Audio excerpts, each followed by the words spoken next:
Viewers అందరికీ good evening. ఈరోజు trading సెషన్లో ఏం జరిగిందో చూద్దాం. ఈరోజు మనం కొత్తగా ఏ స్టాక్ని రికమెండ్ చేయలేదు. లాస్ట్ ట్రేడింగ్ సెక్షన్లో ఏమైతే ఉన్నాయో ఈరోజు కూడా అవే ఉన్నాయి. సో లాస్ట్ వచ్చేసి 3 స్టాక్స్ ఉన్నాయి. సుందరం ఫాస్ట్ ఒకటి, బ్లూ స్టార్కో, షాపర్ స్టాప్, ఇవి 3 ఉన్నాయి. ఈరోజు సుందరం ఫాస్టింగ్ వచ్చేసి 5th టార్గెట్ అనేది రీచ్ అయ్యింది. సో దానికి క్లోజ్ చేశాను, చూపిస్తాను. అదేవిధంగా బ్లూ స్టార్కో అండ్ షాపర్ స్టాప్ అవి ఎలా ఉన్నాయో, అవి ఎక్కడ సపోర్ట్ తీసుకుంటున్నాయో అవి కూడా నేను చార్ట్స్లో క్లియర్గా ఎక్స్ప్లెయిన్ చేస్తాను. దాన్ని బట్టి మీ ఒక డెసిషన్ మీరు తీసుకోవచ్చు. మీకు కూడా ఒక ఐడియా ఉంటుంది, క్లియర్ ఐడియా వస్తుంది. ఇంకటే ఈరోజు టెలిగ్రామ్ ఛానల్లో మనం ఇచ్చాము, దాని గురించి చెప్తాను. గుడ్ మార్నింగ్ ఎవ్రీ వన్ అని పెట్టాను. Have a profitable date my friends పెట్టాను. కాకపోతే ఈరోజు ఎవరికి ప్రాఫిట్స్ ఏం రాలేదు. సుందరం ఫాస్టింగ్ ఒకటి తప్పిస్తే కొరవ ఏమీ లేదు. కొరవ అంతా కన్సల్టేషన్ అదే పెట్టాను. Consultation is going on in all our stocks. All stocks are in given by and loss. Same ఏ అయితే లెవెల్స్లో అయితే బై లెవెల్స్లో ఉన్నాయో అదే లెవెల్స్కి వచ్చున్నాయి. మళ్ళీను maybe trying it to test it. SL test చేస్తున్నాయి అనేసి, అయినా కానీ స్టిక్ టు ఎస్ఎల్ అని పెట్టాను. ఒకవేళ కానీ ఎస్ఎల్ కానీ టచ్ హిట్ అయితే మటుకు ఎగ్జిట్ అయిపోండి అనేసి. ఆల్రెడీ మనకు 50% వచ్చేసి 1:1 టార్గెట్స్ ఆల్రెడీ మనకు బ్లూ స్టార్కో కానీ షాపర్ స్టాప్ కానీ ఆల్రెడీ మనకు నిన్ననే 1:1 టార్గెట్ అన్నది వచ్చేస్తుంది. సో 1:1 వచ్చినప్పుడు నేను 50% తీసేయమంటాను. ఇప్పుడు వచ్చి ఒకవేళ ఎస్ఎల్ హిట్ అయినా కానీ మనకు క్యాపిటల్ అన్నది లూజ్ కాదు. సో మన ప్రాఫిట్స్ మాత్రమే లాస్ అవుతాము. సో అది కూడా తగులుతుందా, ఎస్ఎల్ హిట్ అవుతుందా లేదా అన్నది చూద్దాం ఇప్పుడు. సో ఇది ఓవరాల్గా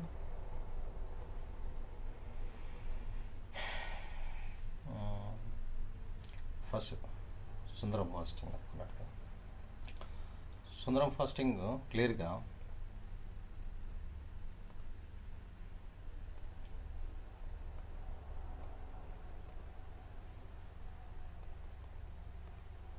ఈరోజు ట్రేడింగ్ సెషన్లో నిన్నే అనుకున్నాం, ఇక్కడ సపోర్ట్ తీసుకుంటే ఇక్కడ సపోర్ట్ తీసుకుంటుంది అనేసి, ఈ లెవెల్లో సపోర్ట్ తీసుకుంటుంది అనేసి 13, 19, 30, 20 ఆ లెవెల్లో సపోర్ట్ బ్రేక్అవుట్ ఇచ్చింది అక్కడ, వాల్యూమ్ బ్రేక్అవుట్. సో అక్కడ తీసుకునేదానికి అవకాశం ఉంది అనేసి. సో ట్రెండ్ అదే విధంగా కంటిన్యూ, కన్సాలిడేషన్ ప్లస్ ఏంటంటే ట్రెండ్ అన్నది అదే విధంగా మనకు అది కంటిన్యూ అయింది. ఒకవేళ ఇది ఇక్కడ నుంచి మంచి ప్రాఫిట్స్ వచ్చేదానికి అవకాశం ఉంది. ఒకవేళ మళ్ళీ రీటెస్ట్ చేయాలనుకుంటే ఈ లెవెల్ కార్డ్కి వస్తుంది. ఈ లెవెల్ కార్డ్కి వచ్చి రీటెస్ట్ చేసేదానికి అవకాశం ఉంది. ఈ లెవెల్ కార్డ్ రీటెస్ట్ చేసి మళ్ళీ ఇక్కడ నుంచి అప్సైడ్ పోయేదానికి అవకాశం ఉంది. ఒకవేళ ఇదిగానే బ్రేక్ అయితే నెక్స్ట్ లెవెల్ వచ్చేసి ఇక్కడ హెవీ కన్సాలిడేషన్ అనేది జరుగుతూ ఉంది. ఈ లెవెల్లో హెవీ కన్సాలిడేషన్ అనేది జరిగింది. బ్రేక్అవుట్, రెసిస్టెన్స్, దాన్ని హెవీగా సపోర్ట్ తీసుకొని ఉన్నది. ఇక్కడ హెవీగా సపోర్ట్ తీసుకొని ఉన్నది. సో ఈ లెవెల్లో బ్రేక్అవుట్ రీటెస్ట్ చేస్తుంది. ఇది కానీ బ్రేక్ అయితే ఈ లెవెల్లో డెఫినెట్గా అనేది మళ్ళీ రీటెస్ట్ చేస్తుంది. ఇక్కడ హోల్డ్ అయ్యేదానికి ఎక్కువ అవకాశాలు ఉంది. సో ఇది స్టాక్స్ ఉంచుకున్న వాళ్ళకి మంచిదేను. ఇంకా ఇంకా మంచి పర్సంటేజ్ పోయేదానికి అవకాశం ఉంది, ప్రాఫిట్స్ వచ్చేదానికి అవకాశం ఉంది. ఇది సుందరం ఫాస్టింగ్ గురించి. ఇదైతే మటుకు నేనైతే క్లోజ్ 1:5 నాకు రీచ్ అయిపోయింది. సో నేను దాన్ని క్లోజ్ చేసేసాను. ఒకవేళ మీరు కంటిన్యూ చేసే పనికైతే కంటిన్యూ చేసుకోవచ్చు. నెక్స్ట్ బ్లూ స్టార్కో మనం ఇచ్చింది 28th ఇచ్చున్నాను. దాని గురించి చూస్తాను.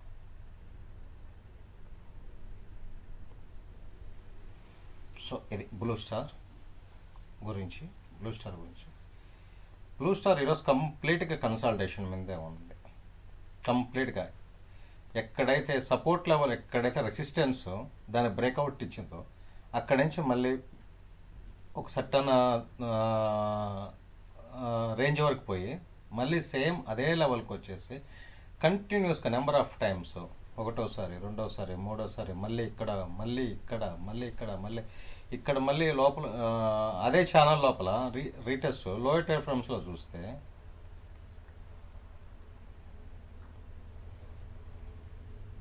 నెంబర్ ఆఫ్ టైమ్స్ రీటెస్ట్ అన్నది చూడండి. నెంబర్ ఆఫ్ టైం బ్రేక్అవుట్ ఇచ్చింది, సేమ్ మళ్ళీ ఇక్కడ ఇచ్చింది, మళ్ళీ రీటెస్ట్ చేసింది. ఇక్కడ 1:1 మనకి రీచ్ అయింది. మళ్ళీ ఇక్కడ మళ్ళీ లోయర్ క్యాండిల్ పడింది. మళ్ళీ ఇక్కడ బాటమ్ వర్క్ వచ్చేసింది. మళ్ళీ దాన్ని బ్రేక్అవుట్ చేసింది. ఈరోజు మార్నింగ్ బ్రేక్అవుట్ ఓపెనే బ్రేక్అవుట్ ఇచ్చింది. మళ్ళీ సేమ్ లెవెల్, అదే ఎగ్జాక్ట్ లెవెల్కి మళ్ళీ అక్కడికే వచ్చి మళ్ళీ ఆగింది. ఈరోజు లోయర్ టైం ఫ్రేమ్స్లో చూపిస్తాను.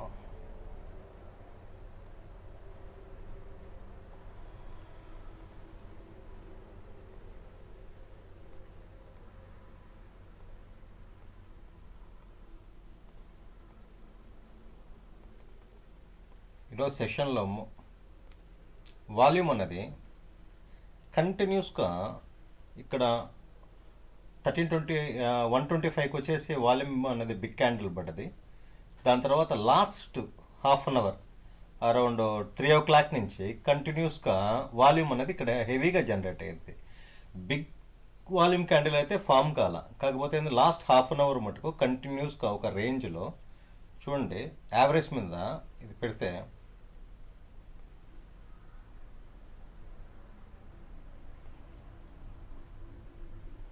మనకు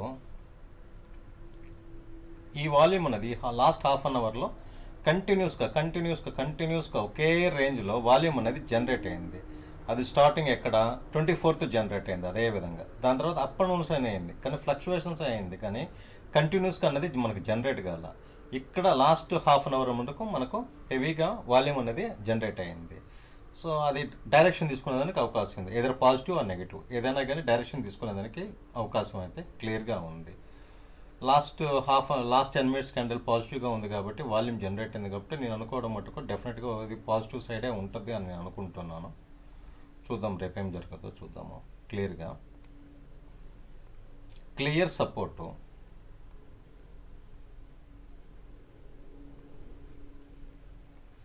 క్లియర్గా సపోర్టు, రెసిస్టెన్స్ సపోర్టు, బ్రేక్అవుట్, మళ్ళీ పైకి పోవడం, మళ్ళీ హెవీగా ఫాలో అయిన తర్వాత కూడా ఇక్కడే హెవీగా మళ్ళీ సపోర్ట్ తీసుకోవడం, మళ్ళీ బ్రేక్అవుట్, మళ్ళీ అక్కడే సపోర్ట్ తీసుకోవడం, మళ్ళీ పైకి పోయేసి మళ్ళీ అక్కడికి వచ్చి సపోర్ట్ తీసుకోవడం. డెఫినెట్గా నేను అనుకోవడం మటుకు డెఫినెట్గా వచ్చేసి 1800 ఈజీగా వచ్చేసి బ్రేక్అవుట్ అవుతుందని, 1900 వరకు వెళ్ళిపోతుంది అనేసి నా ఎక్స్పెక్టేషను.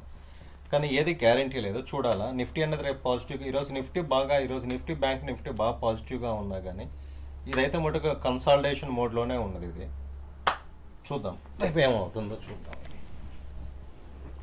నేనైతే మటుకు ఇది బ్రేక్అవుట్ అయ్యి కింద సైడ్ SL 1648 బ్రేక్ అయ్యేసి క్లోజ్ అయ్యి కిందకి పోయేంత వరకు మటుకు నేనైతే దాని అయితే మటుకు ఎగ్జిట్ కావద్దనే చెప్తాను నేను.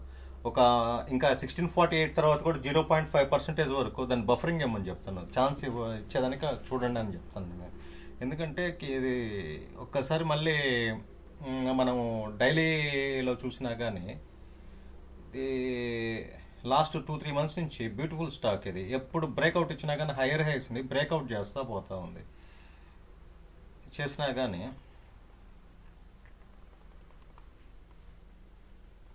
మనం చూద్దాం.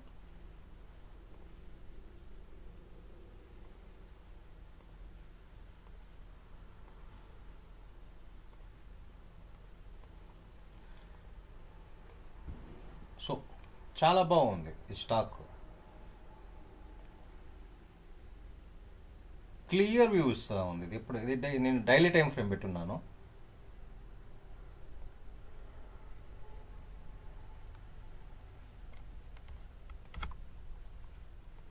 సో రెసిస్టెన్స్ బ్రేక్అవుట్, మళ్ళీ సపోర్ట్, మళ్ళీ రెసిస్టెన్స్, మళ్ళీ ఎక్కడికైతే వచ్చిందో అదే రెసిస్టెన్స్ తీసుకుంది, మళ్ళీ సపోర్ట్, మళ్ళీ హెవీ, మళ్ళీ ఇక్కడ సపోర్ట్ తీసుకుంటే మటుకు డెఫినెట్గా వచ్చింది. డైలీ టైం ఫ్రేమ్లో సపోర్ట్ అన్న రెసిస్టెన్స్ చెప్తున్నాను. మళ్ళీ ఇక్కడ కానీ సపోర్ట్ కానీ తీసుకుంటే డెఫినెట్గా వచ్చేసి 1800 అన్నది ఈజీగా రీచ్ అయ్యేదానికి అవకాశం ఉంది. ఇది one of my best favourite stock ఇది. సో ఇది బ్లూ స్టార్ గురించి. నెక్స్ట్ వచ్చేసి Shoppers Stop, half an hour same. ఇది కూడా ఈరోజు ఇది కూడా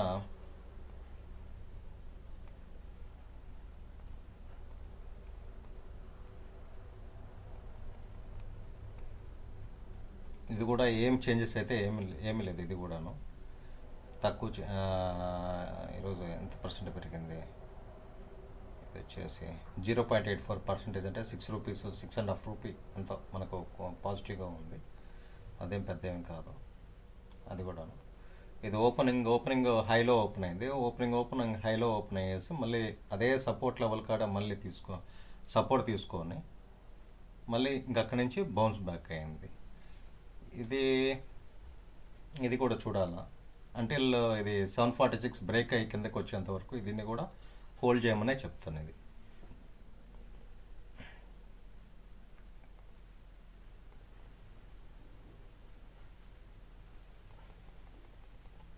ఓకే.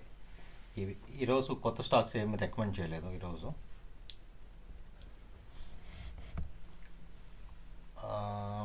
ఆల్మోస్ట్ ఈరోజు సుందరం ఫాస్టింగ్ కూడా 1:5 రీచ్ అయిపోయింది. సో దాన్ని కూడా క్లోజ్ చేసేసాను. ఇంకా పాలిమేడ్ అది క్లోజ్ చేసేస్తున్నాను. బ్లూ స్టార్కు షాపర్ స్టాప్ ఈ రెండు మాత్రమే మన కాడ ఉన్నాయి ప్రజెంట్. సో ఎందుకంటే ఒక 2-3 స్టాక్స్ మాత్రం ఎందుకు ఇస్తానంటే దాని మీద క్లీన్గా చూసి మనం ఇన్వెస్ట్మెంట్ డైలీ ఒక 4-5 స్టాక్లు ఇచ్చినా కానీ ఎందులో ఇన్వెస్ట్మెంట్ పెట్టాలో మనకే అర్థం కాదు. ఒక దాంట్లో పెడితే ఒక దాంట్లో పెరుగుతూ ఉంటుంది, ఇంకో దాంట్లో పెడితే ఇంకో దాంట్లో పెరుగుతూ ఉంటుంది.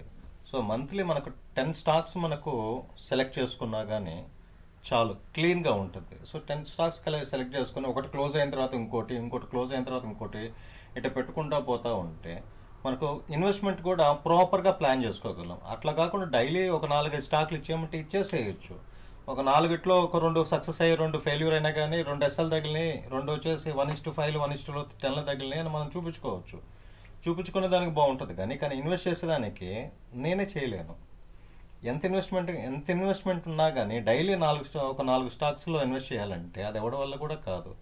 సో నేను దానికన్నా లిమిటెడ్గా ఇస్తాను. నాకు మంత్ మొత్తానికి 10 స్టాక్స్ వచ్చినా చాలు నాకు. కానీ యాక్యురసీ అనేది బాగుండాలా అనేది మాత్రమే చూసుకుంటాను నేను. యాక్యురసీ బాగుంటే చాలు. ఓకే, ఇది ఇంకా FIS-DIS ఎలా ఉన్నారో చూద్దాం ఈరోజు. ఓవరాల్ జూన్ మంత్లో మనకు 2062.78 crores మనకు మైనస్లోనే ఉంది. జూన్ 25th ఈరోజు జరిగిన దాంట్లో FIS 1175.91 మనకు వచ్చేసి క్రోర్స్ రూపీస్ మనకు పాజిటివ్లో ఉంది. FIS DIS మటుకు మనకు 149.45 మనకు మటుకు మైనస్లో ఉంది. ఒక 21st 24th మనకు FIS మైనస్లో ఉంది. కానీ ఈరోజు అయితే FIS పాజిటివ్లో ఉంది. ఈరోజు అది FIS డేటా గురించి చూడాలంటే అంతేనా, ఓవరాల్గా పాజిటివ్గా ఉండేదానికి అవకాశం ఉంది. చూద్దాం రేపు. ఈరోజు డేటా ఈరోజు ట్రేడింగ్ సెషన్లో ఇంతే జరిగింది.